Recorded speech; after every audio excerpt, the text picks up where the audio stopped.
toes on my feet, stomping out the negativity. Everybody not a friend of me. Spread the love, still I move deliberately.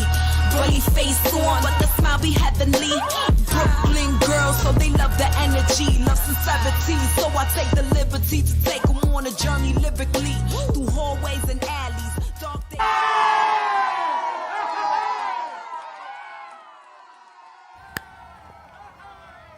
Hey everyone. Hey mama. Hey Melissa. Hey world. How you doing, Melissa? So wonderful, so wonderful. How are you today, Miss Kitty Rose? I am well. Thank you everyone for joining us on another episode of The Next Chapter, where Melissa and I discuss shades of gray. I'm so excited to be back with you this week, Melissa, and be back with all of you. How has your week been? Great, and it also looks like we've come back with a little bit of side boob this week. From your mouth to those ears, I'm telling you, man.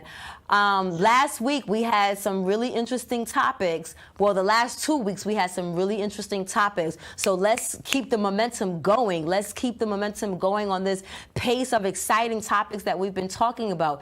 This week's topic of the week is what, Melissa D? What does self-care mean? What does self-care look like? You brought this is actually your show to produce this week, because you brought up self-care. Was there a particular reason why you wanted to talk about self-care? I think one of the reasons was when you were texting me what the topic was, I was probably like laying down in the middle of the day for no good reason. And that was my self-care. But it made me think of, how do each of us look at self-care differently? In my mind, when I think of self-care, I think, oh, we're going to the spa, getting a manicure, stuff like that. And I'm thinking about, what does that look for other people? That's what it looks like for me, or what society says that it should look like for me. But what does that mean for people of color? You know, it doesn't mean that it's different. And so that's why I wanted to deep dive into it. And then when I was trying to look at some more information on it, it was really hard to find, like, what does self-care look like between the differences between Black women and white women. And it wasn't really easy to find anything. So it made me think that maybe people think like it should look the same for everybody, but it doesn't, because we all experience burnout from for different reasons, different experiences, different environment. So I'm sure that this is something that we need to talk about more, is that self-care does not look like pampering at a spa for everybody. It might look like, for me, just laying in bed and scrolling through Instagram and seeing what my friend Kitty Rose is doing. But for you, what does it look like for you? Well, the funny thing about what does it look like for me is, because when you brought the topic up, I didn't even really think about, is there a difference between self-care for Black women than there is for white women? You know, I just when really... I brought the topic up, what was your response? Do you remember? My response was, well, in regards to what? Because it was very vague. It was like, okay, well, self-care, well, what does that mean? And what do you mean we should talk about self-care? But the first thing I didn't think about was, how was it different from white women and Black women? You know, I know that that's the premise of our show, so it's easier for us to fall into that trap. But originally, I thought like you did. You know, we fall into the trap of thinking that self-care simply means going to get a massage or going to get off nails and feet done. But let's say for people like, I'm 48, and yes, thank God I have experience as massages. But I have a friend of mine that's 60 years old and have never experienced a massage. Does that mean that part of self-care they haven't done, or it doesn't mean the same for them as it means for me, if that's my identity to self-care, which I think is, like you said, much more broadened when you talk about just laying in the bed, strolling through Instagram. Is that a form of self-care? But in regards to what I personally think is the difference between Black women and white women, or better yet, what does self-care look like for me? Again, going through this next chapter in my life, one of the disappointing things that I'm coming to learn, and I just had this awakening just this week in therapy, is that there's so much about myself that I don't know.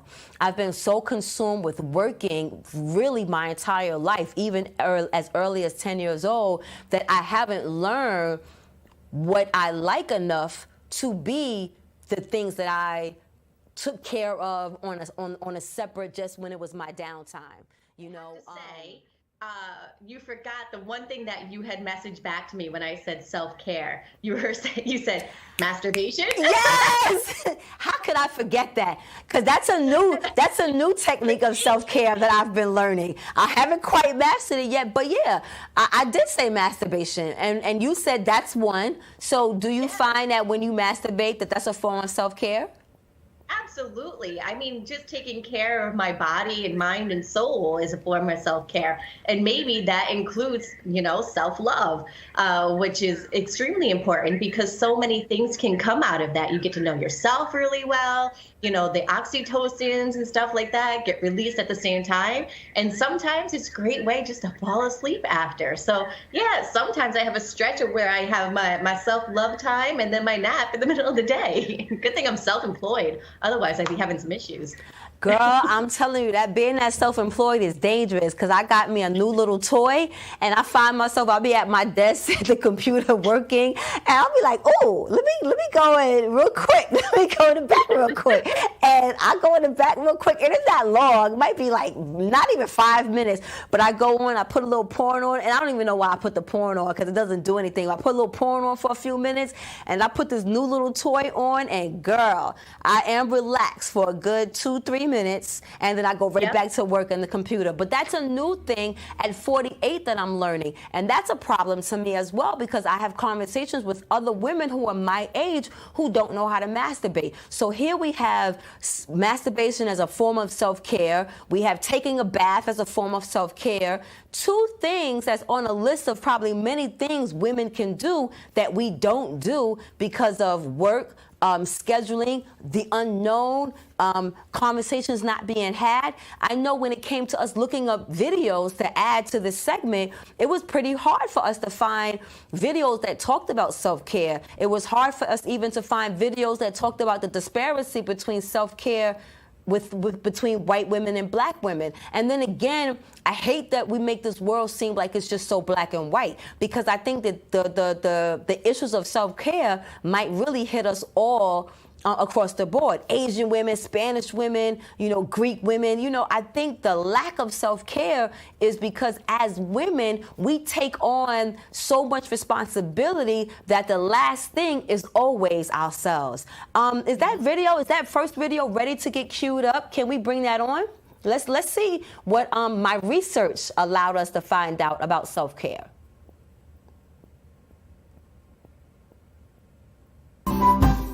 Now, Parks and Rec, of course, is pretty great, but self-care is more than just treating yourself. Self-care is not a reward, though sometimes that can be part of it. It's a vital piece of the ongoing process of being a human. To quote the self-help classic Codependent No More, self-care is an attitude that says, I am responsible for myself. In other words, I am my responsibility, and I will honor that responsibility as I would anything else that was precious to me. So let's make an action plan for using self-care to make our lives more awesome. Step 1. Recognize that it is indeed okay to take care of yourself. Nay, it is not just okay, it is smart. As Lifehacker puts it, self-care helps prevent burnout, reduces the negative psychological and physical effects of stress, and helps you refocus on what's true and important. Like, there's an entire peer-reviewed international journal on burnout. This is like a real big, difficult problem to solve. Now, this may seem counterintuitive, but it actually makes you more productive, not less, to set time aside for yourself. And regardless of your productivity levels,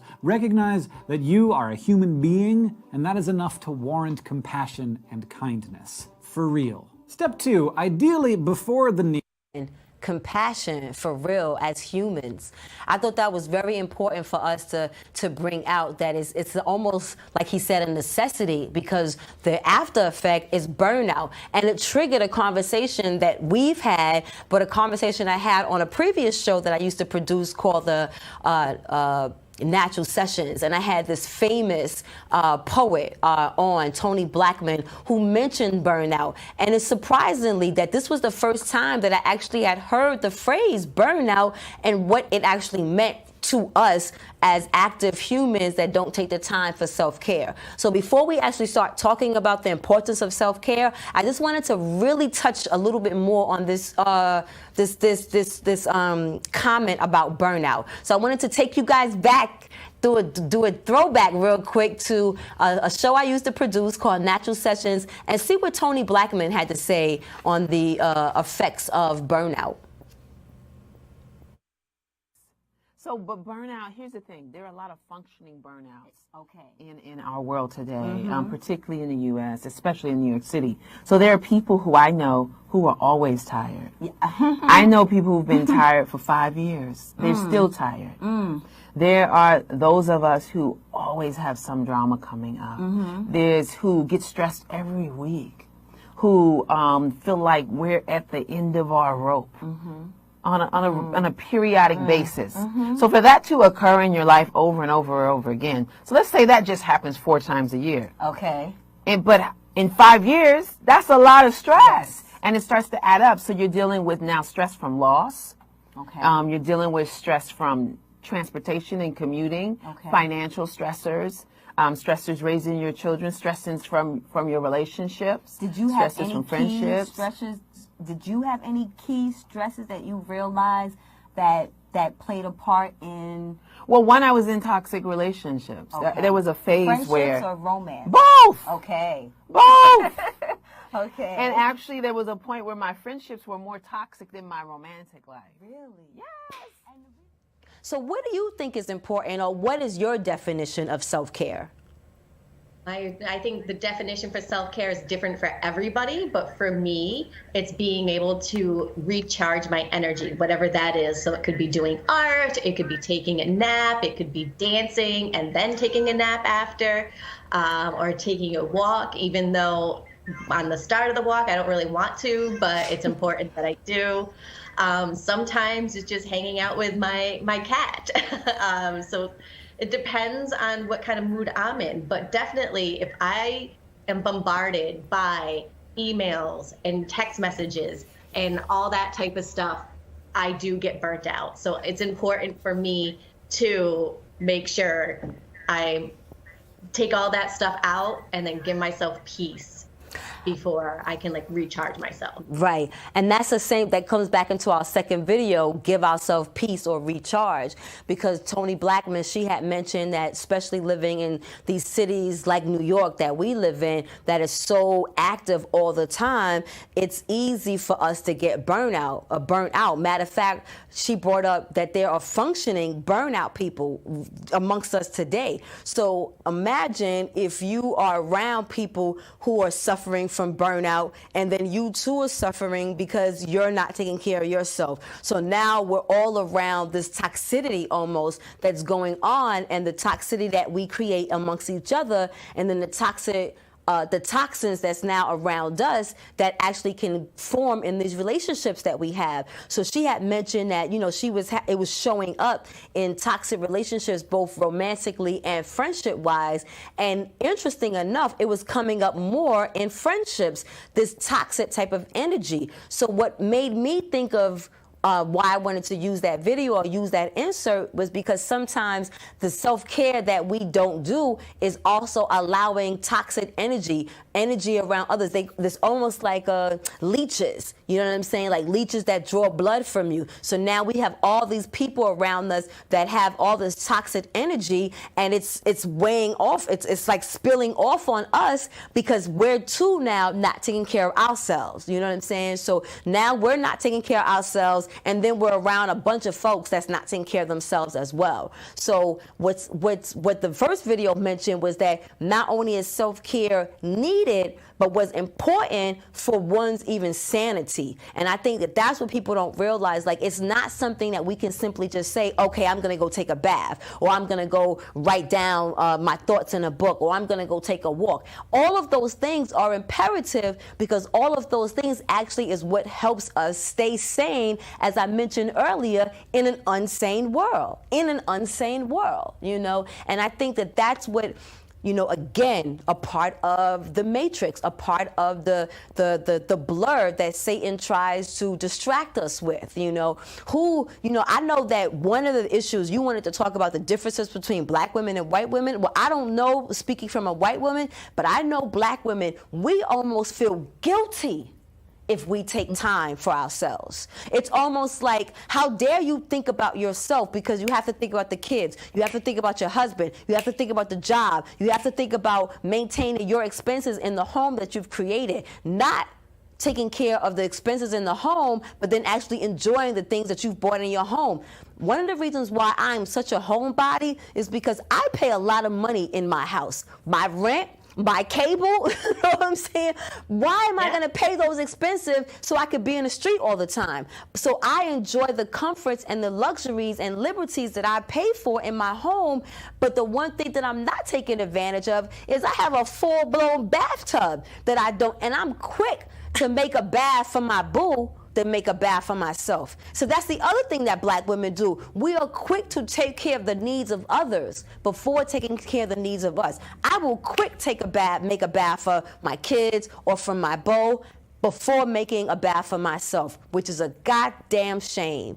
And I think for white women, it is similar to that too, but we're also not getting all the other, you know, things that are coming at us that are coming probably for you, you know, having to worry about discrimination and oppression, you know, that stuff also will weigh on you too, of, you know, day in and day out, of while you're even trying to take care of all these things, but also have these other things impacting you, which, you know, I don't have to, you know, deal with, and unfortunately you do. And I think that's why it's important that we talk about the importance of self-care for all people. And it might not look the same, but we do need to do it, and we do need to figure out what works best for each one of us. Yeah. On that note, let's take a break and then come back with some more thoughts on the topic of self-care. Jason, let's go see your room.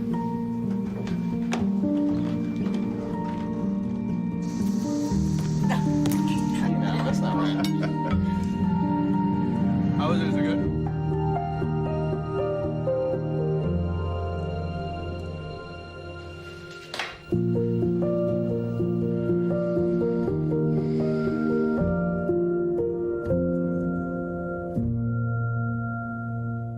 Honey, what I think you need is a socket wrench. I played JV basketball. I'm sorry, I don't think it looks right. This is good, and it's all good, baby. Is it really all good?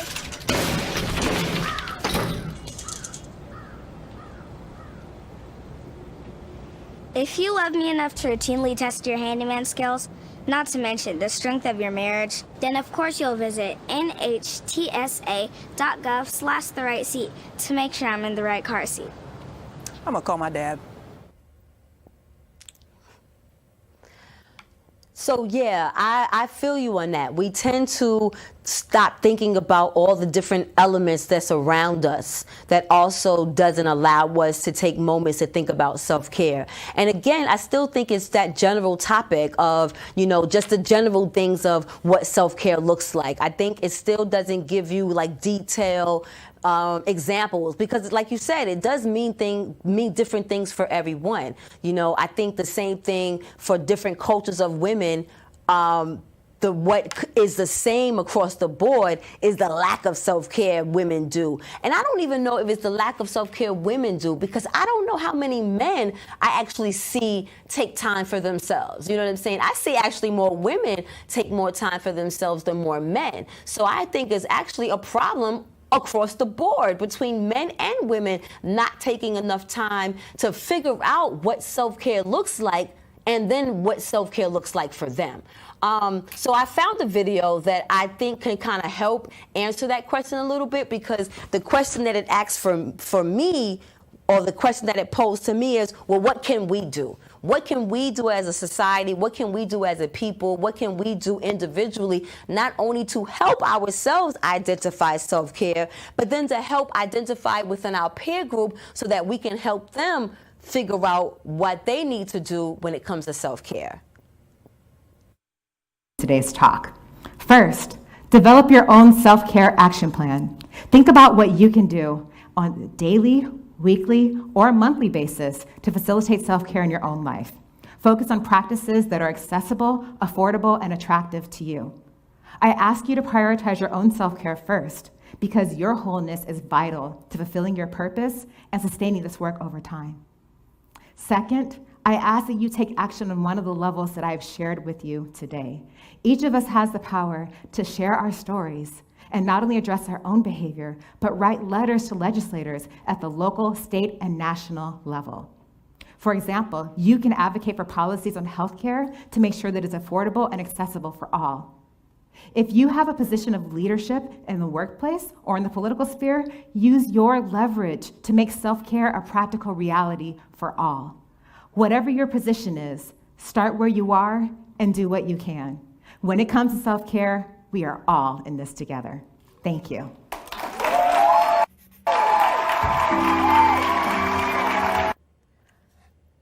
That's what I like the most. It said, start where you are and remember that we are all in this together. So she gave, it's a long TED Talks, but that was really the ending that I took away from it in regards to the responsibility that we can all do in being involved in helping each other when it comes to self-care. But I really like the ending, the way that she ended by saying, start where you are. And I remember another interview that I had on Natural Sessions when I was interviewing a woman named Soraya Parker, and that was always her thing, is like you had to meet people, where they were or where they are. So you have to not only meet people where they are, you kind of got to meet yourself where you're at. So when I think about Catherine, the mirror, what do you have to do for self-care? Or what do you have to learn about yourself in order for you to have that moment of self-care? My reflection or my come to Jesus moment is by one, I guess, admitting or acknowledging that I don't do as much as I need to do, that I kind of work too much, and that's why there's a room for not knowing what the self-care looks like, if that makes sense. Help me. Yeah, I think so. And I think the other thing is letting other people know, like, what are the signs that you need self-care? So, as your friend, Kitty, what are some of the signs that you have that I can say, like, hold up, is it time for you to take some care for yourself? Okay. So what if I respond in a way of, I shrug you off? So I think as somebody that cares about you, just saying, like, I care about you and I want to make sure that you're making enough time for yourself, and let me know if there's anything that I can do for you. So as an can my friends or can we help each other be accountable for each other when it comes to self-care? Because I know that accountability always plays a part, like, again, with work. You know what I'm saying? How can my friends or me as a friend hold myself or my friends accountable when it comes to making sure that self-care is something that I not just think about, but that I act on?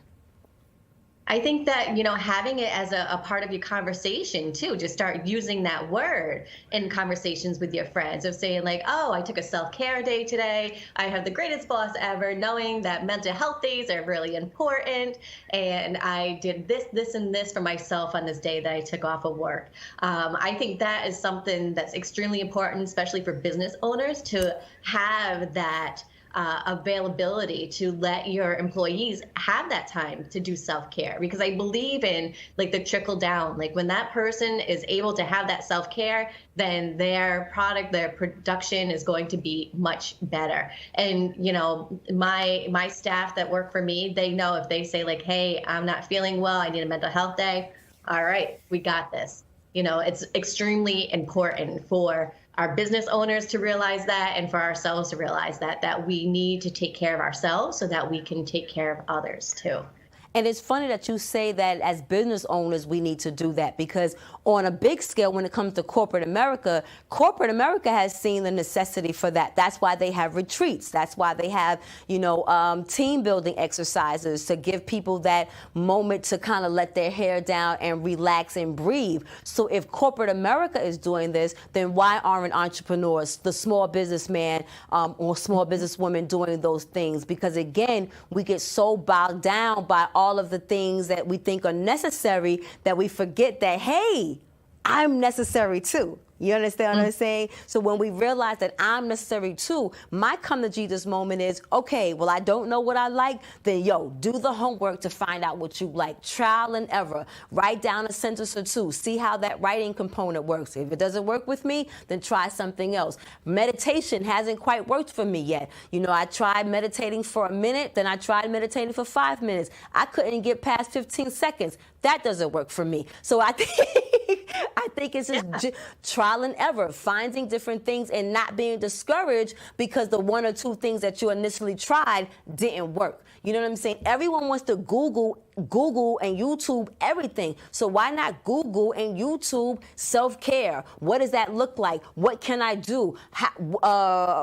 What does self-care mean? What are different things in self-care that I can incorporate in my life? And make a list for yourself and try each one of those things. And something has to pop, right? Has to work. Yeah.